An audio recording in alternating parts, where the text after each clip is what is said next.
Saudara, 7 etnis Rohingya diamankan di salah satu rumah warga desa Juli Kedua, Kecamatan Juli Biren. Jumat dini hari mereka dibawa ke Polres Biren untuk penyelidikan lebih lanjut.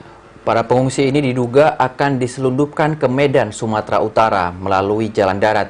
Bagaimana kronologis ditemukannya 7 etnis Rohingya ini dan apa tindakan selanjutnya kepada etnis Rohingya itu dan 2 pelaku yang membawa mereka. Untuk membahasnya kami telah terhubung bersama Kepala Desa Juli Kedua, Bapak Maimun Syehdo, dan juga Wakapolres Biren, Bapak Kompol Adli. Assalamualaikum Pak Adli dan juga Pak Maimun.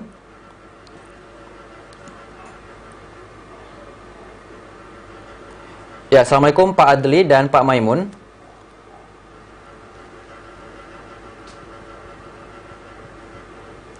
Baik, Pak Maimun dan juga Pak Adli, apakah sudah bisa mendengar suara kami? Tunggu mana ini? Nggak nampak lagi. Gede kan? Ya, Assalamualaikum Pak Maimun.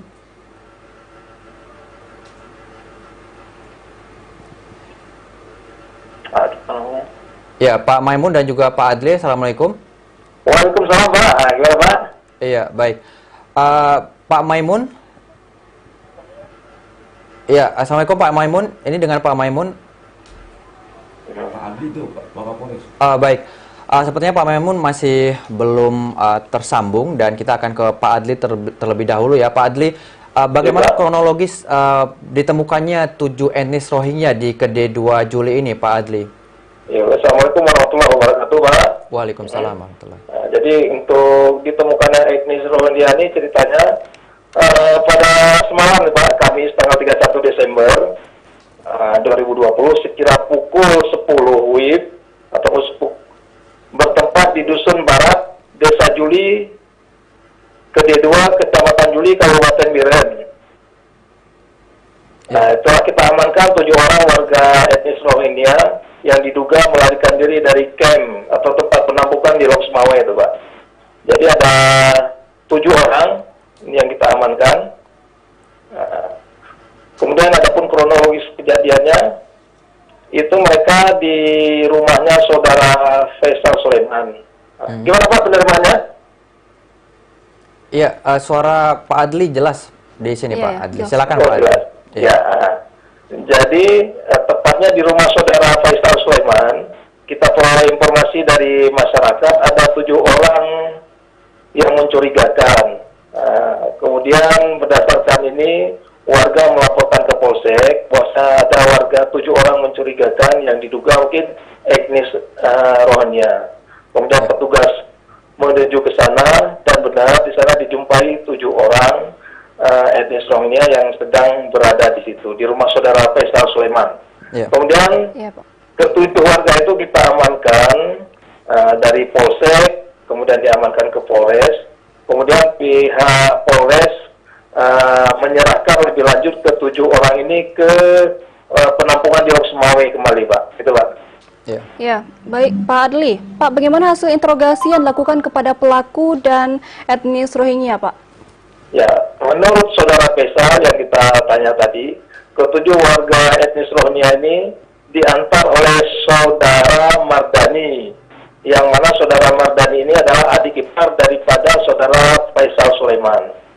Dan dari keterangan saudara Mardani, ke-7 imigran tersebut dijemput dengan mobil penumpang L300 dan malam harinya direncanakan ke-7 orang warga etnis Rohingya ini tersebut akan diberangkatkan ke Medan, Sumatera Utara dengan menggunakan bus, yang mana nantinya saudara Mardani mendapat imbalan sebesar 2 juta rupiah. Iya. Baik, sepertinya kita sudah tersambung juga dengan Pak Maimun. Assalamualaikum Pak Maimun. Waalaikumsalam Pak. Ya, baik Pak Maimun, apakah Anda sempat bertanya dengan 2 warga yang membawa 7 etnis Rohingya ini Pak? Kira-kira apa motif yang dia lakukan Pak? Sebenarnya begini Pak, ya kan? Awalnya saya selaku Pak Kecik dari Kampung Juli Kedua, awalnya saya tidak mengetahui. Namun tentang keberadaan ada warga lain yang di kampung saya, karena kita selalu menerapkan sistem keamanan terpadu Pak, yang dimana kita setiap tamu 1 kali 24 jam harus melapor.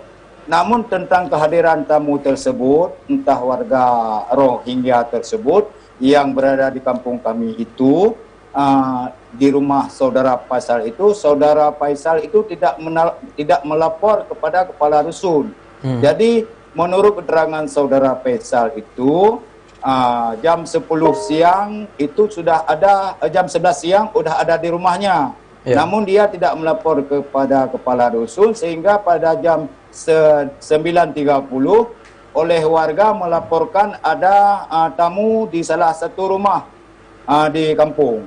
Jadi itu warga melaporkan kepada pagar kampung, istilah kami di sini petugas kampung, keamanan kampung. Dalam hal itu petugas keamanan kampung berkoordinasi dengan kepala rusun. Di saat kepala rusun itu menyatakan tidak melapor, sehingga perangkat itu yang berbentuk dengan pagar kampung berkoordinasi dengan saya dengan kepala desa. Di saat saya dikonfirmasi oleh pagar kampung, saya perintahkan kepada tolong diamankan. Awalnya saya nggak tahu itu warga dari mana. Dan saya perintahkan kepada pagar kampung, tolong amankan dan jangan membuat warga tersebut, maksudnya dipukul atau dianiaya, jangan, tolong diamankan di kantor Pak Kecik. Karena pada saat itu, pada jam 10:30 itu semalam, saya ada meeting juga di kabupaten sama salah rekan kami. Jadi setelah kami pulang dari tempat meeting kami, setiba saya di kantor Kecik, saya bertanya kepada yang Pak Sekdes, rupanya ada di dalam. Saya, ini bagaimana ini penyelesaiannya? Apa ini? Apa masalahnya? Orang itu mengatakan, oh ini Rohingya. Oh kalau masalah Rohingya, saya ini tunggu sebentar. Saya hubungi Bapak Kantipmas yang memang yang bertugas kepada kami dari Polsek Juli. Udah itu saya beritahukan kepada Bapak Babinsa yang bertugas di kampung kami, sehingga itu saya serahkan kepada mereka, begitu Pak. Baik. Ya Pak Maimun, apakah sebelumnya pernah terjadi hal yang serupa di desa Kedijuli Pak?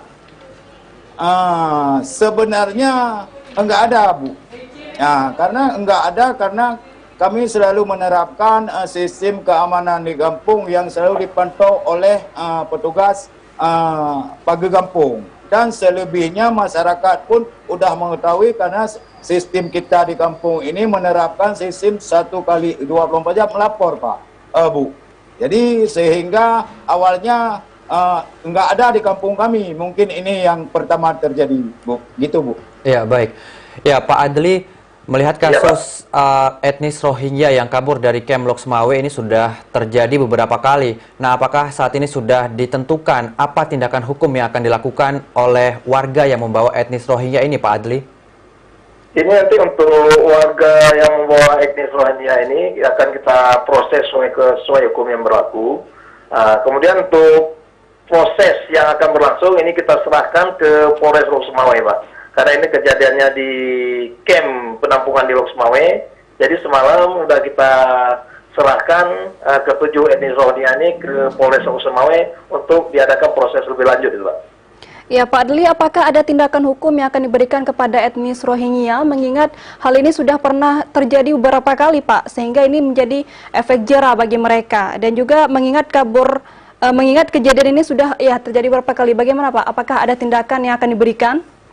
Ya, untuk tindakan yang diberikan kita berkoordinasi dengan pihak imigrasi, karena ini di bawah ini UNHCR, warga ini, kemudian tanda identitas pun dari UNHCR. Kemudian ini kita kerjasama dengan pihak imigrasi untuk penentuan lebih lanjut tindakan apa yang akan kita lakukan terhadap pengungsi ini, Pak. Ya, baik Pak Adli. Apakah yang diduga etnis Rohingya ini akan diselundupkan ke Medan ini adalah pernyataan yang benar, Pak? Apakah sudah dilakukan interogasi itu, Pak? Ini menurut Saudara Mardani ini untuk interogasi lebih lanjut, ini akan didalami di Polres Lok Semawe. Ini untuk informasi sementara yang diutarakan oleh Saudara Mardani, sementara gitu. Ya. Ya, kita akan Pak Maimun menuju ke Pak Maimun selanjutnya. Ya, Pak, untuk warga desa Kedi2 terkait hal ini, apakah ada himbauan yang ingin diberikan? Ada Bu, begini Bu. Yang pertama khususnya kepada warga Kedi2, saya mengharapkan untuk menjaga keamanan yang seperti yang telah kita lakukan mungkin baik, namun kita mengharapkan ke depan lebih baik lagi, maksudnya di segala lini, apakah itu mengenai perdagangan manusia, apakah tentang narkoba, apakah tentang perjudian atau mesir dan segalanya. Dan kami mohon juga, karena kami di desa, mohon juga daripada Bapak penegak hukum, mungkin ini akan menjadi tanggung jawab kita juga dalam melaksanakan tugas, baik tugas kampung maupun tugas pemerintah yang lain, baik yang ada di Aceh maupun di seluruh kita Indonesia. Maksudnya begitu harapan saya, mudah-mudahan apa yang kita lakukan di saat kita memang masih bisa untuk berbuat baik, berbuatlah untuk negara dan bangsa. Baik. Dan iya, baik. Terakhir Pak Adli, apa himbauan Bapak untuk masyarakat agar hal serupa tidak terjadi lagi, terutama di wilayah Biren, Bapak? Ya, saya apresiasi terhadap yang dilakukan oleh masyarakat di Desa Juli, Desa Juli Kedua 2, yang telah dilakukan dengan kesigapan mereka. Mereka bisa bekerja sama dengan pihak aparat kepolisian untuk mengambil langkah-langkah yang diperlukan untuk menangani warga asing yang masuk di wilayah mereka. Dan kita imbau untuk ke depan kepada seluruh masyarakat, khususnya di Biren dan umumnya di seluruh wilayah Aceh, untuk terus meningkatkan kewaspadaannya terhadap masuknya warga-warga yang belum dikenal. Dan bila ditemukan hal yang serupa, ada warga yang tidak dikenal, maka segera untuk menghubungi pihak kepolisian setempat, baik itu dari Polsek maupun dari Polres, gitu Pak. Baik, terima kasih banyak Pak Adli selaku Wakapolres Biren dan juga Pak Maimun selaku Kepala Desa Kedua 2. Assalamualaikum Bapak, selamat sore. Waalaikumsalam Pak, selamat sore. Ya. Dan saudara, kita beralih ke informasi lainnya.